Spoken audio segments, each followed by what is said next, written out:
Thank you very much, and thanks for coming to our concert. It's so brilliant to see so many people here, and Emily and I are still kind of reeling when we see real audiences in a space. And in fact, we realised today, although we've played a lot together over the last few years, this is our first actual public concert in a proper venue. We've played a lot in homes, and yes, very exciting.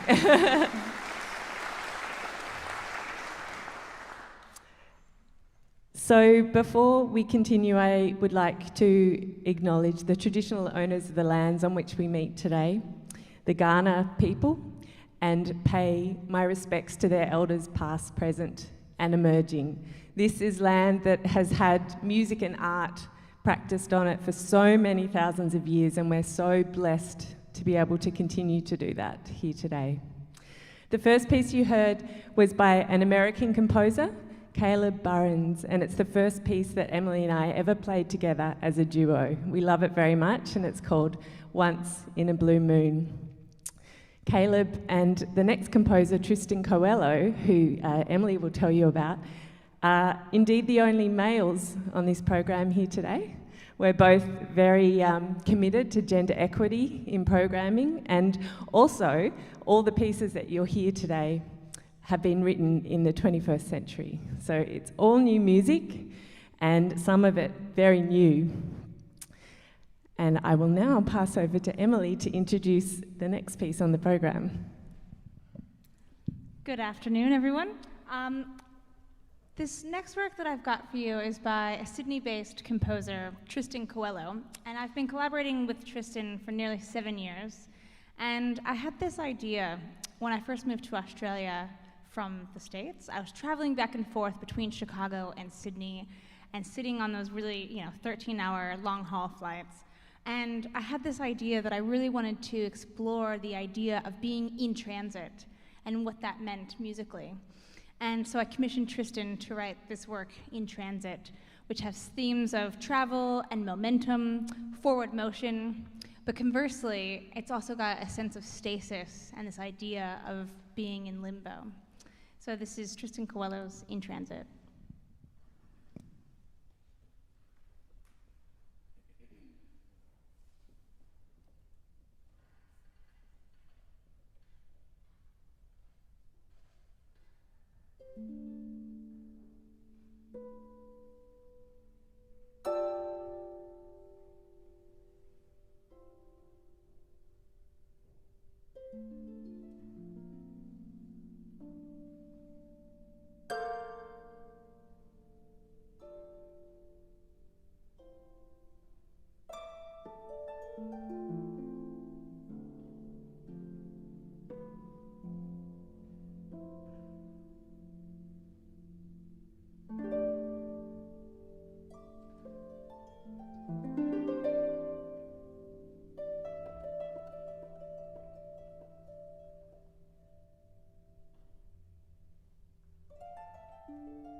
Thank you very much. I'd like to invite Claire back to the stage. So the next work that we've got for you is a piece by one of our favorite composers, Elena Katz-Chernin. And she wrote this work back in 2006 when her son was diagnosed with schizophrenia. And it's called Blue Silence. And she wrote this as kind of a meditation for him and for anyone suffering from mental illness. And it's got this same phrase that just keeps coming back. And it just keeps coming. It's a very, very simple piece, but it just keeps growing. And this idea that this is like the voices that people hear in their minds when they've got schizophrenia. So I would like all of you to sit back, maybe take a deep breath right now, and come on this healing musical meditation with us over the next 7 minutes.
As you can imagine, there aren't a whole heap of pieces written for our combination, and perhaps this is the first time you've ever heard marimba and harp together, because it is quite an unusual combination. I'm sure you've heard Blue Silence before. It exists in many different combinations. Emily has a solo harp version. I've got a recording with bass clarinet. There's a solo piano version, a version with cello. There's many. And we'll in fact be ending the program today with another beautiful Elena Katz-Chernin arrangement. But we are really committed to commissioning pieces for our duo combination over the next little while. If you'd like to come on board and be involved in that process, come and have a chat to us afterwards. We're always looking for people to collaborate with. And I did just want to say that the next piece on the program is by another composer who we collaborate with a lot. This is the first time we've played the piece live. As I said, Emily and I have played a lot at each other's houses, and you might have seen in the marketing collateral that we're neighbours. And the only reason really why that's relevant is that, as you probably remember, during COVID, at least in Sydney, we had these bubbles, and we were only allowed to see people within our bubbles. And so Emily and I chose each other so that we could continue to make music, chamber music, our real passion throughout that period. And it was an exciting time. I mean, it was sad in many ways, of course, and hard for so many people, but to be able to stay creative was so important to both of us. And so this next piece by Jessica Wells, who is a composer that we've both collaborated with a huge amount with, is the first time we played this piece in public, and it's called Rain Goddess. And it's a very fun and cute little piece. Indeed, this was not written for us. It's slightly older than our duo. But I just wanted to read you the program note. I think you've got this in your program, but I just think it's so cute. The piece, I think, is particularly relevant because it's based on the African rain goddess, and Jess uses the sound of the imbira, which is the African thumb piano, as a kind of starting point for the sound world of the piece. But actually, for those of you who aren't aware, the 5-octave marimba originally came from Africa also. So the original marimbas were very different and very basic, but they were just pieces of wood with gourds as resonators. And over time, it's turned into this beautiful 5-octave rosewood instrument with resonators that are made of brass, and they're quite heavy. Very different, but obviously you can hear that it's got that sort of African sounding edge to the tone because it's made of wood all the same. Anyway, this piece, I think maybe Emily and I have been practicing too much because in Sydney we've had so much rain lately. So we're going to stop playing this for a while after today, so hopefully the rain will go away. But the name of the rain goddess is Mbaba Moana Warisa, and she's the Zulu goddess of rain and the harvest. She lived in the clouds in a round hut made of rainbow arches. Her people loved the rain goddess, and whenever they heard the telltale sound of her thunder drum, they knew that she would be pouring waters from her heavenly home.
Now I would like to welcome to the stage the composer of the next piece, who we are lucky enough to have here with us in our midst in Adelaide, Anne Cause.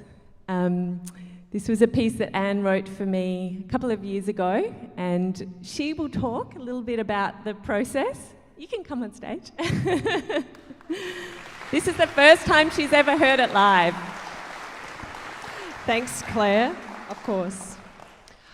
Hi, everyone. I'm Anne Corse, as Claire said, and I'm delighted to be here.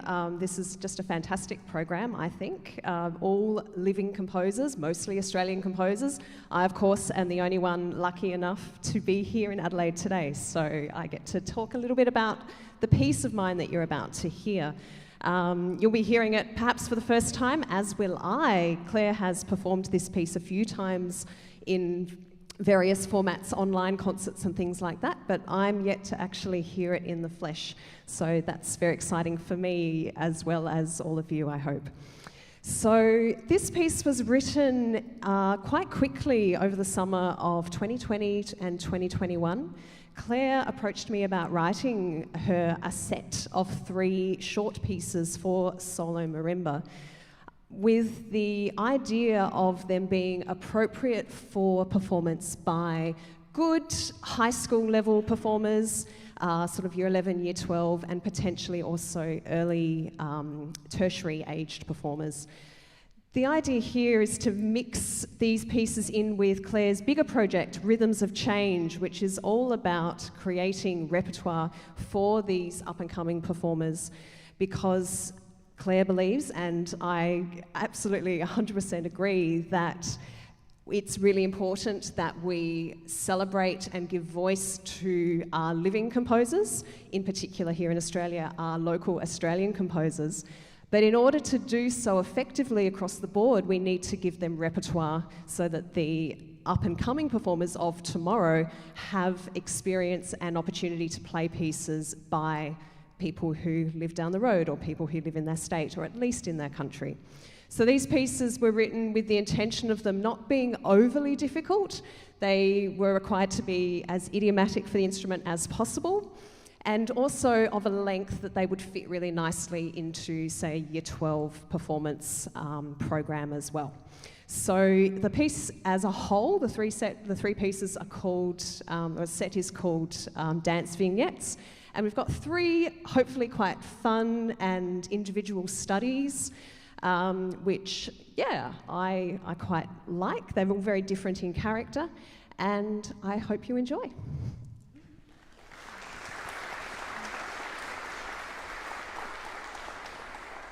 Thank you, Anne. I just thought I would introduce the titles of the movement. So the first one is called Meditations and Hymns. The second one is called Fancy and Flight.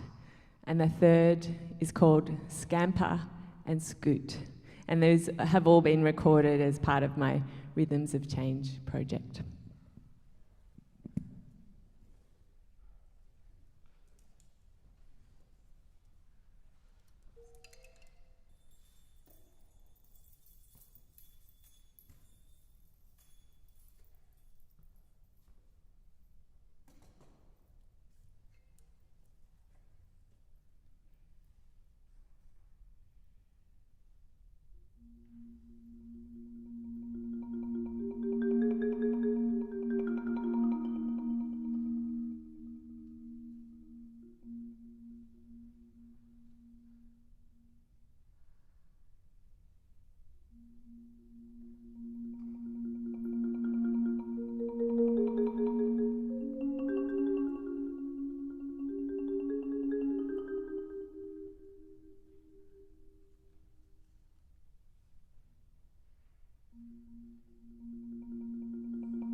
Wow, that was amazing. I just wanted to quickly say a big thank you again to all of you for being here this afternoon, and also to all of you that are watching via the live stream right now. Hello, and thanks for tuning in. And I would like to thank the Elder Conservatorium for inviting Claire and I to be here today and providing us with these beautiful instruments. Thankfully, we didn't have to try to fit these in our carry-on luggage, so it was nice to show up and have a harp and a marimba here for us this afternoon. So we will stick around. We'd love to chat with you. This is actually my first time in Adelaide, and yes, a nice recommendation for lunch would be great. And also, everything that you've heard today, Claire and I have recorded. My solo and Blue Silence are on my latest solo album release, which is all Australian and American works. Claire's recorded all of Anne's piece on her Rhythms of Change album that just came out earlier this year. And we've recorded all of these duo works, so you can find them on YouTube and listen to them again. And also, we are really excited to announce that we are going to continue our collaboration, and we are going to be recording an entire album of works by Australian women composers for harp and marimba that's going to be released in early 2024. So we're very, very excited about that. So you can follow us on socials and all of that, and look out for a very exciting new project coming from the both of us. So to end the program, we've got one of my favorite pieces from Elena Katz-Turnen. This is her Dance of the Paper Umbrellas.